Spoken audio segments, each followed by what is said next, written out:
தோழமை சொந்தங்களுக்கு பணிவான வணக்கங்கள். அன்புடன் KVS.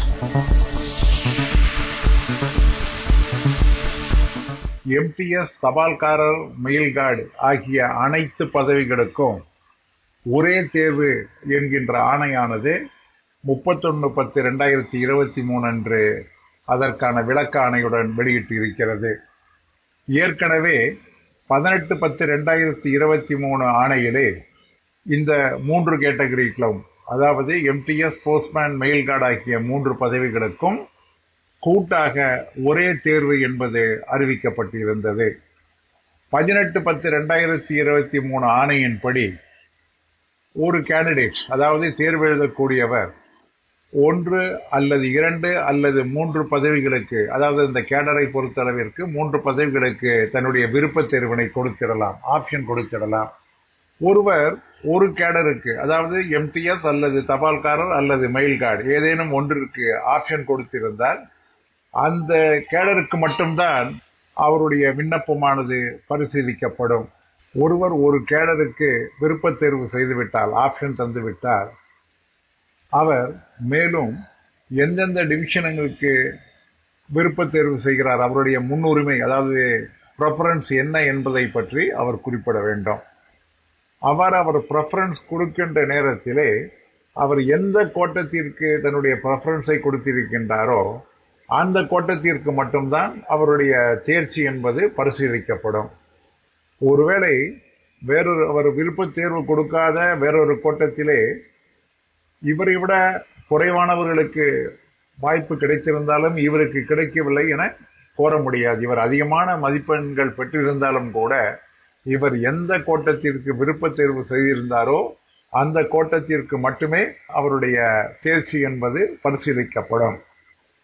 MTS ஆக இருந்தால் அவர்கள் போஸ்ட் ஆபீஸிலே இருக்கின்றார்களா அல்லது circle office, regional office, DPA office போன்றவைகளிலே எந்த இடத்திற்கு வேண்டும் என்பதற்கான ப்ரெஃபரன்ஸ் என்பது அவர்கள் கொடுக்க வேண்டும். அவர்கள் போஸ்டல் டிவிஷனிலே ப்ரெஃபரன்ஸ் கொடுத்திருந்தால் போஸ்டல் டிவிஷனிலே அவர்களுக்கு பரிசீலிக்கப்படும். அதே போன்று ஒருவருக்கு பதவி உயர்விற்கான ஆணை வெளிவந்த 7 நாட்களுக்குள்ளாக பதவி உயர்வு தரப்பட்ட அந்த பதவியிலே அவர் போய் சேர்ந்திட வேண்டும். அவ்வாறு சேராவிட்டால் அவர் அந்த பதவி உயர்வை மறுத்ததாக கருதப்படும். ஒருவேளை அதுபோன்ற ஊழியர்கள் விடுப்பிலே இருந்தால் அவர்கள் விடுப்பில் இருந்து திரும்ப வரும் வரை அனுமதி அளித்து விடுப்பிலிருந்து திரும்ப பணியில் சேர்ந்த உடனடியாக அந்த ப்ரொமோட்டட் பதவியிலே சேர்ந்திட வேண்டும். ஒருவேளை அந்த பதவிகள் நிரப்பப்படாமல் காலியாக இருந்தால் உடனடியாகவே அந்த மெரிட் லிஸ்டில் இருக்கக்கூடிய அடுத்த கேண்டிடேட்டுக்கு, அடுத்த நபருக்கு அந்த பதவி உயர்வு என்பது அளிக்கப்பட வேண்டும்.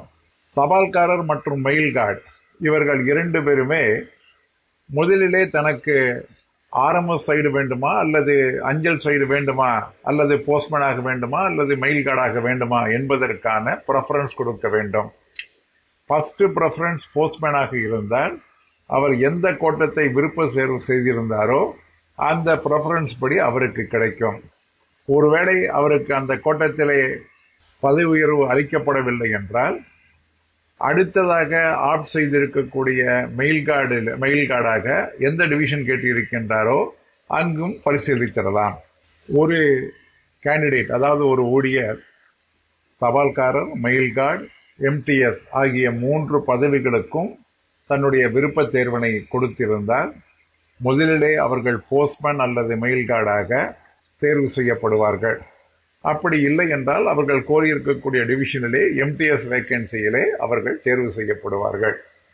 இது 31/10/2023 அஞ்சல் துறை அடுத்து நடக்கக்கூடிய அந்த தேர்விற்கான ஒரு வரையறைகளை தந்திருக்கிறது. ஆக இந்த ஆணையின்படி ஒரே காமன் எக்ஸாமினேஷன் என்பதுதான் இனி நடைபெறும். ஒவ்வொருவரும் எந்த கேடர் என்பதற்கான விருப்ப தேர்வு செய்திட வேண்டும். தபால்காரர், MTS மற்றும் மெயில் கார்டு ஆகிய எந்த பதவி வேண்டும் என்பதை செய்திட வேண்டும். எந்த கேடரிலே எந்த டிவிஷனுக்கு அவர்கள் விருப்ப தேர்வு செய்திருக்கின்றார்களோ அந்த டிவிஷனுக்கு மட்டும்தான் அவர்கள் பரிசீலிக்கப்படுவார்கள். அவர் கூடுதலாக மதிப்பெண் பெற்றிருந்தாலும் கூட வேறொரு கோட்டத்திலே அவரையோட குறைந்தவர்கள் மதிப்பெண் பெற்று தேர்ச்சி பெற்றிருந்தாலும் அந்த கோட்டத்தை அவர்கள் கிளைம் செய்ய முடியாது. அதே போன்று எம்டிஎஸ் ஆக இருந்தால் அவர்கள் போஸ்ட் ஆபீஸா அல்லது ஆர்ஓசிஓவா அல்லது டிபிஏ ஆபீஸா என்பதற்கான ப்ரெஃபரன்ஸ் என்பது தர வேண்டும்.